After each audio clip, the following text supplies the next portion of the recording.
몇 년 전입니다. 제가 한국에 갔을 때인데요. 이제 공항에 도착해서 짐을 찾고 그리고 이제 세관 검사를 하기 위해서 이제 줄을 섰는데 줄이 좀 길게 서 있더라고요. 그래서 앞에 있는 사람들의 뭐 짐에 무슨 문제가 생겼는지 하여튼 줄이 계속 길어지자 제 바로 앞에 있는 어떤 사람이요 불평을 하기 시작했습니다. 그러면서 막 큰 소리로 뭐 앞에 무슨 일이야? 뭐 뒤에 이렇게 사람들 많이 서 있는 거 안 보여? 뭐 이렇게 막 화를 내면서 마치 이렇게 기다리고 있는 모든 사람의 불편을 대변하듯이 그런 이야기를 했어요. 그리고 나서 이제 점점 그 줄이 줄어들어서 앞에 무슨 일이 있었는지를 이제 볼 수 있는 그런 위치가 됐는데 앞에서 두 커플의 짐에 문제가 생긴 거였습니다. 근데 이 사람들의 옷차림이 좀 예사롭지가 않더라고요. 그러니까 여자분은 좀 젊은 사람들이었는데 여자분은 화장을 굉장히 진하게 하고 옷이 막 화려하고 막 요상한 옷을 입고 있고 그 뒤에 남자들이 있는데 이 남자는 그 온 몸에 문신을 하고 막 근육이 옷을 찢을 것 같은 그런 사람이었는데 막 눈을 부릅뜨고 째려보면서 아까 소리 지른 사람 누구야? 막 이렇게 그 살벌한 분위기가 된 거예요. 근데 그 소리 질렀던 사람이 바로 제 앞에 있었거든요. 이 사람이 한마디 할 줄 알았는데 그냥 조용히 어, 겁에 질려가지고 어, 슬그머니 그 꽁무니를 빼더라고요. 그 광경이 참 재밌었습니다. 어, 그 상황을요 우리의 영적 생활에 한번 적용해 보십시오. 우리가 평소에는 아니면 교회에서는 뭔가 믿음이 있는 것 같아요. 우리가 열심히 신앙생활 하는 것 같습니다. 근데 막상 그 믿음을 살아내야 되는 상황이 되면 또 상황이 변하거나 어려운 때가 되면 그 믿음이 어디 갔는지 모르는 또 우리의 어떤 신앙적인 열정이 수그러드는 것 같은 그런 모습을 보일 때가 있습니다. 오늘 우리가 종료주일 보내고 있는데요. 이 종료주일은 그 의미를 생각해 봤을 때 우리의 신앙의 진정성을 생각해 보고 또 회복하는 시간입니다. 오늘 본문 말씀을 통해서 우리가 그 의미를 헤아려 봤으면 좋겠습니다. 본문 말씀을 읽으셨는데요. 우리가 종료주일의 이 모습을 상상할 수가 있습니다. 사람들이 이제 예루살렘 성 근처에서 그 입성하고 계신 예수님을 맞이합니다. 근데 사람들이요 그 옷을 겉옷을 벗어 가지고 막 바닥에 깔아요. 근데 이것은 사실은 예사로운 모습은 아닙니다. 뭐 중동 지역에는 먼지도 많고 또 돌들도 많기 때문에 더욱더 그렇고요. 특별히 이렇게 왕이 행차할 때나 사람들이 겉옷을 벗지 평소에 그런 모습은 볼 수가 없습니다. 또 막 나뭇가지 종려나무를 가지를 가지고 또 덤불을 뜯어 가지고 막 흔드는 모습은요. 그것 또한 평소에는 볼 수 없는 모습인데 이것도 역시 왕이 행차할 때 사람들이 그런 모습을 보이기도 하는데 실제로 그 예수님 당시로부터 200년 전에 그 마카베오가 시리아와의 전쟁에서 승리하고 예루살렘에 이제 돌아왔을 때 사람들이 그렇게 옷을 벗고 뭐 바닥에 깔고 그리고 종려나무 가지를 흔들었던 그런 기록이 있다라고 해요. 근데 사람들은 지금 현재 예루살렘에 온 사람들은 바로 그런 마음으로 예수님을 맞이하고 있는 것입니다.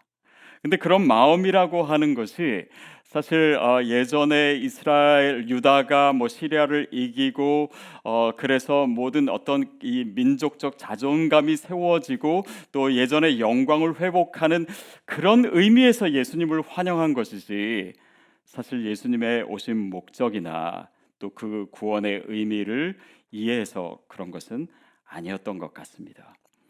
예수님께서 나귀를 타고 오신 그 모습이야말로 물론 그것은 예언이 성취되는 의미도 있지만 그 의미는 사람들의 기대하는 것과는 달리 사람들이 원하고 소원하던 그런 정치적 메시아라는 의미가 아니라 십자가에 달려 죽으시는, 그래서 뭔가 초라한 것 같은 그것을 통해서 우리를 구원하시는 예수님의 모습을 얘기하고 있는 것이죠.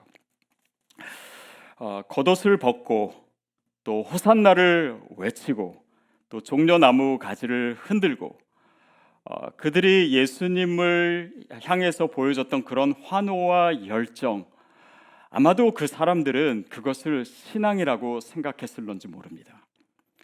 그러나 상황이 바뀌고 예수님이 잡히시고 또 십자가에 달려 돌아가시는 그 모든 일련의 사건을 통해서 그들은 같은 모습을 보여주지 못했습니다. 오히려 그때 보였던 믿음이 어디 갔는지 모를 정도로 돌변하게 되고, 결국은 그렇게 환영하던 그 인파가 나중에는 성난 군중으로 돌변하게 되지요. 그들이 보였던 그런 열심, 환호, 또 그들이 유대인이라고 하는 사실, 그리고 예루살렘의 먼 길을 통해서 온 그 순례의 모습이 사실은 그들의 신앙을 보장하는 것은 아니었습니다. 그것은 오늘 우리의 신앙에도 마찬가지예요.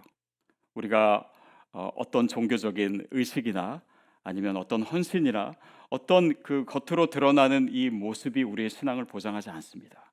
결국은 우리가 예수님의 말씀을 우리가 듣고 그 말씀을 실제로 우리의 삶에서 살아내는 것, 그것만이 진정성이지 겉으로 드러나거나 아니면 혈통적이거나 그런 상황적인 조건적인 감정이나 행위는 어쩌면 그 진정성을 보장해 주는 데는 너무나 부족한 것이 될 수 있습니다. 어쨌든 유대인들이 그때 유월절을 맞이하기 위해서 예루살렘에 모였습니다. 이 유월절을 기념하기 위해서 그 예루살렘 순례를 한다라고 하는 것은요, 유대 민족에 있어서 굉장히 큰 행사였습니다. 흩어졌던 디아스포라들이 이제 오게 되고, 또 학자에 따라서는 뭐 수십만 명, 어떤 사람은 수백만 명이 예루살렘에 모였다라고도 하는데요. 그렇게 많은 인파가 예루살렘에 오다 보니까 그 자금의 유입이 이루어지고 또 그 예루살렘이 굉장히 중요한 상권이 되는 그런 효과를 가지게 되었습니다. 그러니까 처음에는 정말 유월절을 기념하고 예루살렘 성전에 가서 뭐 회개를 하고 제사를 드리고 그것이 의미였다가 시간이 지날수록 그 의미가 왜곡되게 되고 영적인 의미를 잃어버리고 또 심지어는 타락하게도 되었습니다. 그러니까 예루살렘 입성하시는 사건 뒤에 성전 청결 사건이 마태복음에 나오잖아요. 그러니까 그 제사나 예배 자체도 얼마나 영적으로 타락하고 또 금권주의에 빠져 있었는지 우리가 그 모습을 볼 수 있습니다. 결국 주 70년이 되면 예루살렘 성이 파괴되지 않습니까?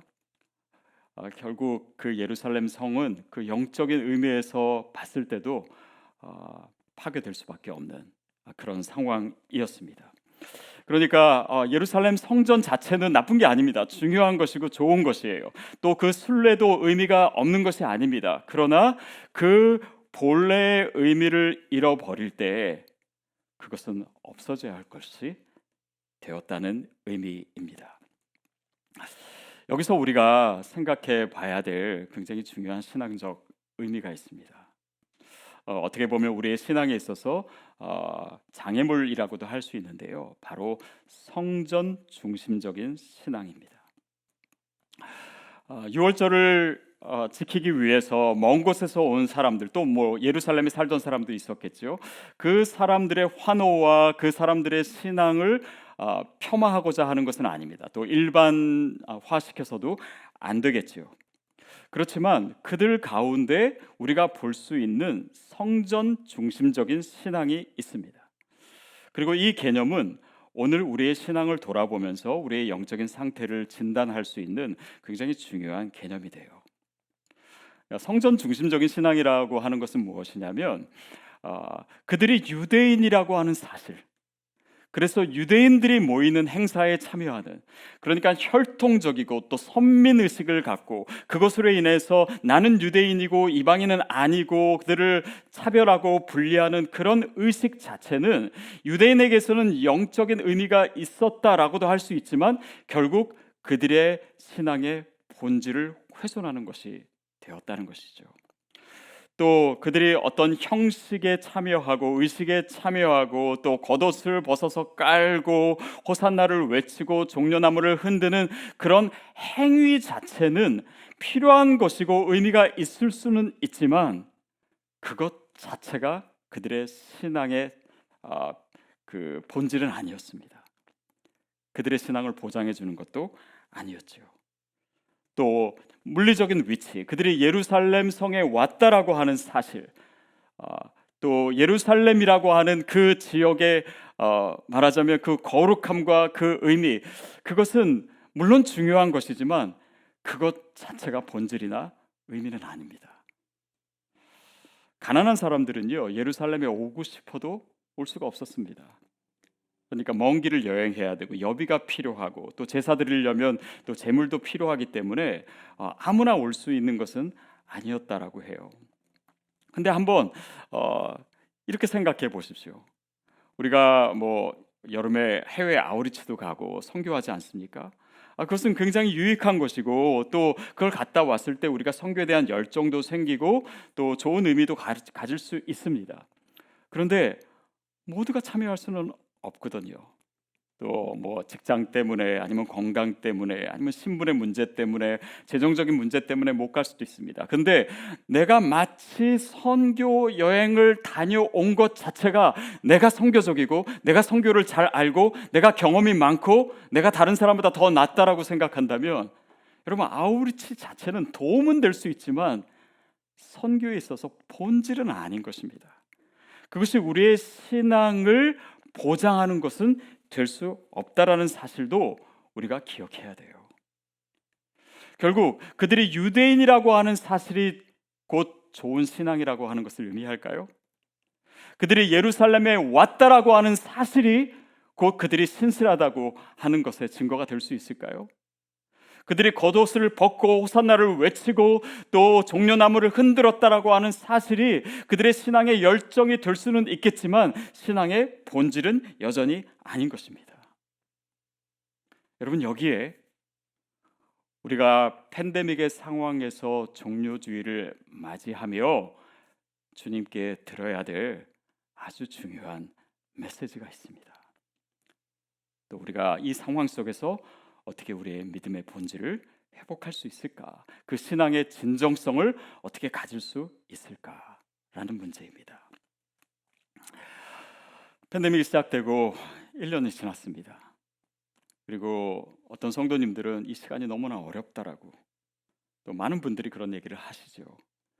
그래서 함께 예배 드리지도 못하고 서로 실제로 같이 모이지도 못하고 그러니까 영적으로도 좀 광야에 내던져진 것 같다. 이 상황이 빨리 끝났으면 좋겠다라고도 얘기하세요.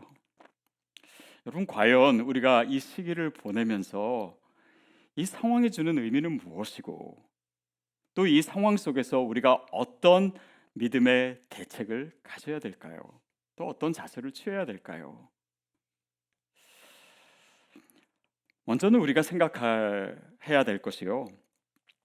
물론 우리의 예배는 언젠가는 회복될 것입니다. 그게 뭐 빠른 시간 내에 될 수도 있고요. 아니면 좀 더 시간이 걸릴 수도 있을 거예요. 그렇지만 뭐 시드 교회는 굉장히 단순하고 또 미니멀하게 그동안 이루어져 왔기 때문에 우리가 함께 예배드리고 또 소그룹 모이고 이것은 분명히 이전의 모습으로 회복될 것입니다. 그러나 여러분 기억하실 것은요. 우리가 이전처럼 모이게 된다라고 해서요. 이것이 back to normal이 되는 것은 아닙니다. 팬데믹은 그냥 뭐 언젠가 없어질 것이지만 그 여파와 팬데믹이 준 변화는요. 지속될 것이에요. 결국 무슨 의미냐면 새로운 시대가 되었고 상황도 달라졌고 여러분 자신도 달라졌습니다. 그렇다라고 하는 것은요, 교회도 달라져야 되는 것이에요. 새로운 시대를 맞이하는 우리의 영적인 준비가 필요합니다. 근데 우리가 달라진다, 또 교회가 달라진다라고 하는 것은요, 뭐 이전에 없었던 새로운 것을 도입하겠다라고 하는 의미가 아닙니다. 오히려 우리가 처음부터 계속 얘기하고 강조했던 것, 그 진정한 신앙의 의미가 우리의 삶 속으로 들어오는 것이요, 더욱더 이 팬데믹으로 인해서 가속화되었다라고 하는 의미입니다. 그 내용은 뭐냐면, 더 이상 모이는 교회가 아니라 흩어지는 교회가 된다는 거예요. 우리의 신앙의 축이 우리가 물리적으로 모이던 교회 안에 있는 것이 아니라 우리가 살아가고 있는 그 삶의 자리, 우리의 가정, 우리의 직장, 내 삶의 자리로 우리의 신앙의 축이 완전히 옮겨져야 된다는 것을 의미합니다. 이것을 기억하는 것이, 또 이것을 우리가 살아내는 것이 반드시 필요합니다. 여러분, 우리가 시드교회 교인이라고 하는 것이 우리 신앙 보장해주지 않습니다. 또 우리가 함께 모여서 예배한다라고 하는 것이요, 우리의 신앙 그 자체가 아닙니다. 그것을 드러내는 것이 아니에요. 과거의 우리의 경험이나 우리의 직분이나 우리의 역할이 우리의 신앙 그 자체는 아닙니다. 신앙을 보장해주지 않아요. 그것이 중요하지 않다라고 하는 것이 아닙니다. 그것이 필요해요. 그러나 본질은 아닙니다. 본질은 무엇입니까? 하나님의 음성을 우리가 듣는 대로 살아내는 것이 본질입니다. 우리의 삶의 자리에서 그 말씀이 살아 움직이는 것을 내가 체험하는 것이 본질이에요. 여러분, 이것을 다시 하자면요, 우리의 신앙의 자생력이 필요한 것입니다. 달리 말하면 우리의 영성은요, 우리의 믿음은요, 상황에 흔들리는 것이 아닙니다. 또 우리의 믿음은 어느 누구도 책임져 주지 않아요. 심지어는 교회도 여러분의 믿음을 책임져 주지 않습니다. 교회 프로그램도 여러분의 믿음을 책임져 주지 않아요. 저도 여러분의 영성에 대해서 제가 다 챙길 수 없습니다. 또 그것도 옳지 않아요. 결국 우리가 스스로 하나님 앞에 홀로 서는 믿음이 필요합니다. 그것이 우리로 하여금 예배자 되게 하고, 우리로 하여금 우리가 어디에 있든지 어느 상황 가운데 있든지 우리의 믿음을, 하나님의 말씀을 살아내게 하는 것입니다. 성전 중심적인 신앙이라고 하는 것은 어떤 외적인 조건이 우리의 신앙을 보장해 주지 않는다라고 하는 의미예요.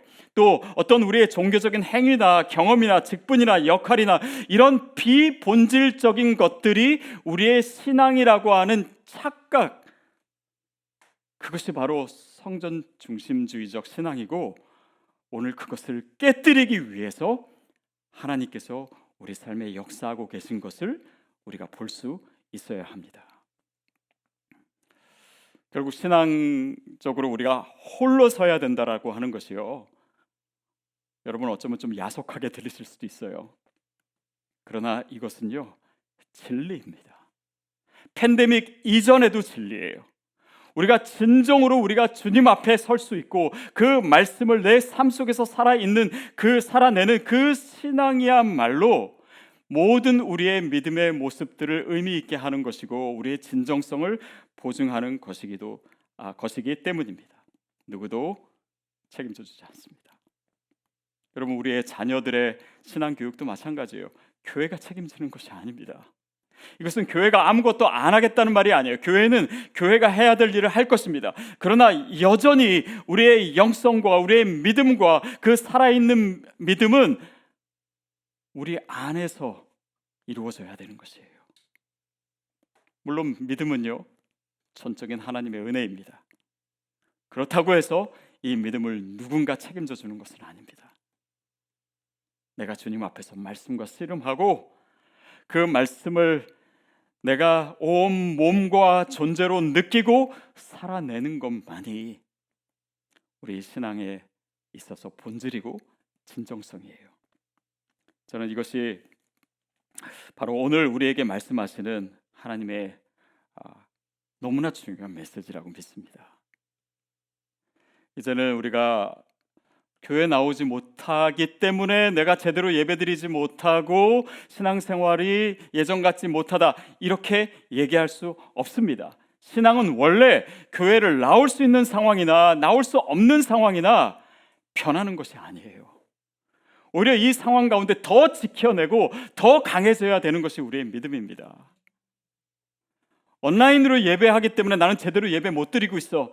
아닙니다. 이렇게 핑계 댈 수 있는 것이 아닙니다. 신앙은 원래 그런 것이 아니에요. 내가 사람 만나지 못한다고 내 신앙이 더 나태해졌다, 아닙니다. 그것 때문에 좌우되는 신앙이라면 우리가 다시 모일 수 있는 상황이 돼도 우리가 제대로 된 믿음 가질 수 없는 것입니다. 여러분, 우리가 언제까지 이 상황에 좌우되는 믿음으로 살겠습니까? 팬데믹에 좌우되는 신앙으로 살겠습니까? 결국 우리에게 필요한 것은요, 내 몸에, 내 삶에, 내 믿음 안에 스스로 가지고 있는 항체가 있어야 돼요. 스스로 이 상황을 이겨낼 수 있는, 어떤 상황에 처해서도 내가 거기서 내 믿음을 살아낼 수 있고 그 생명력을 가질 수 있는 믿음의 항체가 필요합니다. 지금 우리의 상황은 오히려 그 항체를 가져야 되고 키워내고 더 강해져야 되는 그런 상황을 우리가 보내고 있는 것이에요. 만약에 이 항체가 없다면 우리가 이전으로 돌아간다고 해도, 오프라인으로 예배 드린다고 해도, 다시 모여서 우리가 MC 모임을 가질 수 있다라고 해도 우리의 믿음에 큰 변화는 없는 것입니다. 그 진정성은 우리 가운데 아직 확인할 수가 없는 것이 됩니다. 그러면 교회는 뭘 하느냐? 여러분, 교회는 지금 상황에 있는 여러분에게 또 앞으로도 계속해서 백신을 제공할 것입니다. 근데 그 백신이 뭐냐면요, 이전부터 있었던 것이에요. 말씀과 기도입니다. 우리가 다음 주부터 기도의 씨앗을 다시 하지 않습니까? 여러분의 삶의 자리에서 여러분이 무릎 꿇고 주님과 교제하고 하나님 앞에 나아가는 그 시간을 여러분이 스스로 가질 수 있도록 교회가 도움을 드리는 거예요. 최소한의 도움입니다. 그러나 그것을 행하고 주님과 교제하시는 것은 여러분이에요. 우리가 성경 통독을 하고 저도 정말 최선을 다해서 말씀을 준비하고 여러분에게 이 백신을 드릴 거예요. 그러나 이 백신을 가지고 항체를 우리가 만들고 살아내야 되는 것은 여러분의 몫입니다. 또 우리가 MC로 모이는 것, 매주 모이는 것, 줌으로든 어떻게든 우리가 계속 모이는 것은요, 이 백신 중에서 진짜 좋은 백신입니다. 신앙의 모든 것이 여기에 다 들어가 있어요. 또 디아스포라 선교, 우리가 우리의 삶에서 선교사적 삶을 살아내는 것, 그것이야말로 우리 신앙의 본질이고 백신이고, 그것을 살아냈을 때요, 우리의 믿음은요, 상황에 따라서 변하지 않습니다. 팬데믹에도요, 오히려 더 강할 수 있는 믿음이에요. 시냇가에 심긴 나무는 그 뿌리가 물에 닿아 있기 때문에, 하나님과 닿아 있기 때문에요, 햇빛이 뜨거울수록요 더 잘 자라게 되어 있습니다. 그 잎이 청청합니다. 더 풍성한 열매를 맺을 수가 있어요. 우리가 그 믿음을 회복하는 시기가 바로 지금이에요. 그래서 성전 중심적인 신앙이 아니라 오히려 선교적인 신앙입니다. 본질에 집중하는 신앙이에요. 이게 심플한 신앙이잖아요. 자생적인, 내 스스로 가져야 되는 올게닉한 믿음이 바로 지금 우리에게 필요한 믿음이잖아요. 내 가정에서, 내 직장에서, 내 일상에서, 내 삶의 자리에서 내가 어떻게 크리스찬의 삶을 살아내는가, 그의 말씀을, 주님의 말씀을 어떻게 내 삶으로, 내 존재로 체험하는가, 그것이 디아스포라 선교입니다. 그것이 미셔널한 라이프예요. 여러분, 여기서 우리가 한 가지 기억할 것이 있습니다. 백신이 곧 항체는 아닙니다. 우리가 뭔가를 했다고 해서 우리의 믿음의 장생력이 생기는 것은 아니에요. 내가 어떤 신앙적인 행위를 하거나 물리적으로 뭘 하거나 어느 위치에 있는다고 해서 어떤 역할을 맡았다고 해서 내 신앙의 생명력이 생기는 것은 아닙니다. 이것을 착각하지 말아야 돼요. 우리가 어떤 프로그램도 참여할 수 있고 심지어는 교회에서 여러분에게 보내드리는 것을 여러분이 열심히 할 수도 있습니다. 그러나 그것이 항체가 될 수 있도록 그 믿음을 살아내셔야 합니다. 여러분, 이 팬데믹의 기간은요, 마치 우리가 백신 맞고 몸살 앓는 시간과도 같습니다.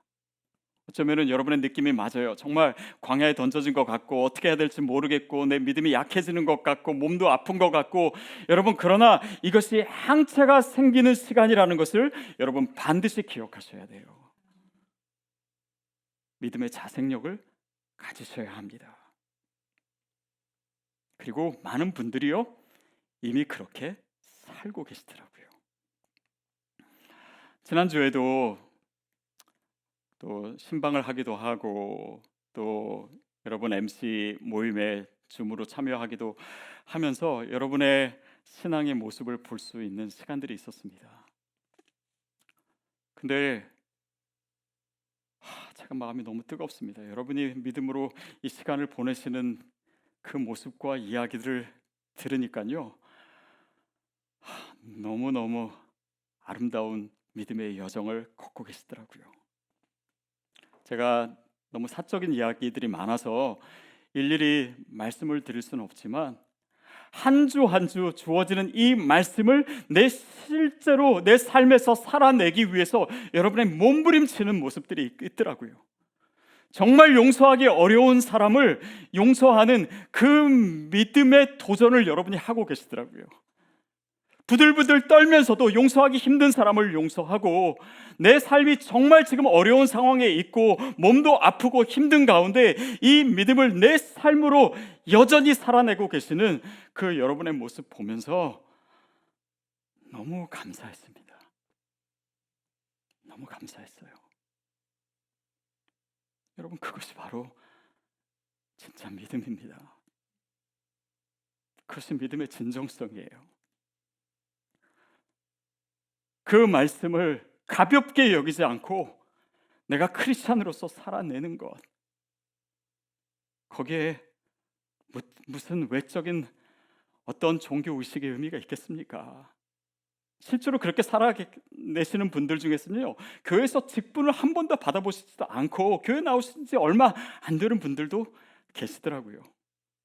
그것은 중요한 것일 수 있고 필요한 것일 수 있지만 본질은 아닙니다. 우리의 신앙의 실체는 아니에요. 그러나 오늘 우리가 이 상황 속에서 어떻게 그 말씀 앞에 서 있는지, 바로 그 모습이 우리의 신앙이고, 그것이 상황을 이기는 신앙이고, 그것이 세상을 이기는 신앙이고, 팬데믹을 이기는 신앙인 줄로 믿습니다. 여러분, 우리가 크리스찬이라고 하는 사실, 우리가 유대인 또 선민의식, 그것이 신앙을 보장해 주는 것 아닙니다. 옷을 벗고 길에 깔고 종려나무를 흔들고 호산나를 열정적으로 외치고 예루살렘 순례를 하고 우리 신앙에 있어야 될 것입니다. 그러나 본질은 아닙니다.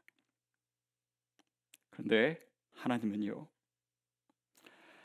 우리의 상황 속에서 믿음의 본질이 아닌 것을 내려놓게 하심으로 우리의 믿음의 본질을 회복시키기를 원하십니다.